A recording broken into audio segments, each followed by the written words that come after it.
On vous a proposé, durant les mois de juillet et août, de revenir brièvement sur les lectures des jeudis de la Bible des mois de mars à juin, en se focalisant sur des versets, ceux qui avaient retenu notre attention. Aujourd'hui, 3 lectures, à savoir 2 lectures dans l'Épître aux Galates et l'autre dans l'Épître aux Colossiens. Le premier verset est tiré de l'Épître aux Galates chapitre 2, verset 20. Ce n'est plus moi qui vis, c'est le Christ qui vit en moi.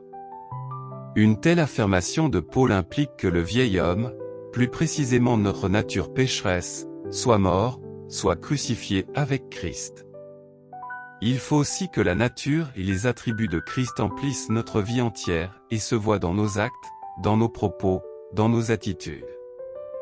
Avec l'aide du Saint-Esprit et la force qui vient de lui, nous pouvons arriver à mener une vie juste qui nous conduit à la sanctification. Passons au deuxième verset tiré aussi de l'Épître aux Galates, chapitre 4, verset 7. Ainsi tu n'es plus esclave, mais fils, et si tu es fils, tu es aussi héritier, du fait de Dieu. Dès que le Saint-Esprit entre dans notre cœur, nous vivons une grande délivrance. Nous ne sommes plus esclaves du péché, mais fils et donc héritiers de Dieu et cohéritiers avec Christ. Mesurons-nous les bienfaits que Jésus nous a accordés en mourant sur la croix.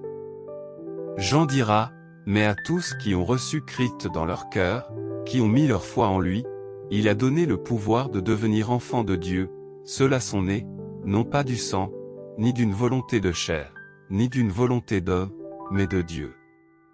Enfin, le troisième verset est tiré de l'Épître aux Colossiens, chapitre 3, verset 17. Quoi que vous fassiez, en parole ou en œuvre, faites tout au nom du Seigneur Jésus, en rendant grâce par lui à Dieu, le Père.